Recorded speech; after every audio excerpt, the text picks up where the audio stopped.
حدثنا محمد بن المثنى قال حدثنا محمد بن خازم قال حدثنا الأعمش عن مجاهد عن طاووس عن ابن عباس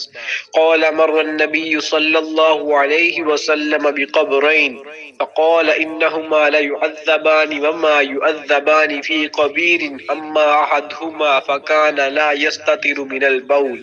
وأما الآخر فكان يمشي بالنميمة ثم أخذ جريدة رطبة فشقها نصفين فغرز في كل قبر واحدة قالوا يا رسول الله لم فعلت هذا قال لعله يخفف عنهما ما لم ييبسا فقال محمد بن المثنى وحدثنا وكيع قال حدثنا الأعمش قال سمعت مجاهدا مثله يستتر من بوله رحمت للعالمین الہام جامع ہے تیرا قرآن امامہ ہے تیرا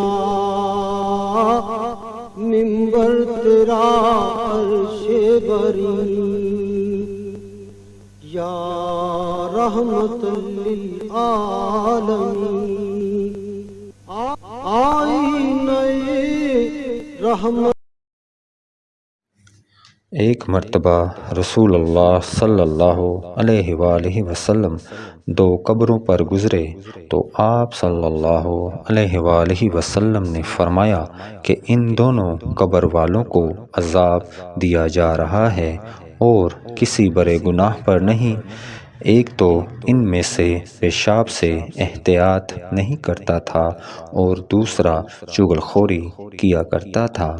پھر آپ صلی اللہ علیہ وآلہ وسلم نے ایک ہری ٹہنی لے کر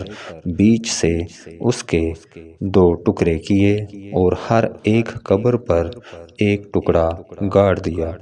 لوگوں نے پوچھا کہ یا رسول اللہ صلی اللہ علیہ وآلہ وسلم، آپ صلی اللہ علیہ وآلہ وسلم نے ایسا کیوں کیا؟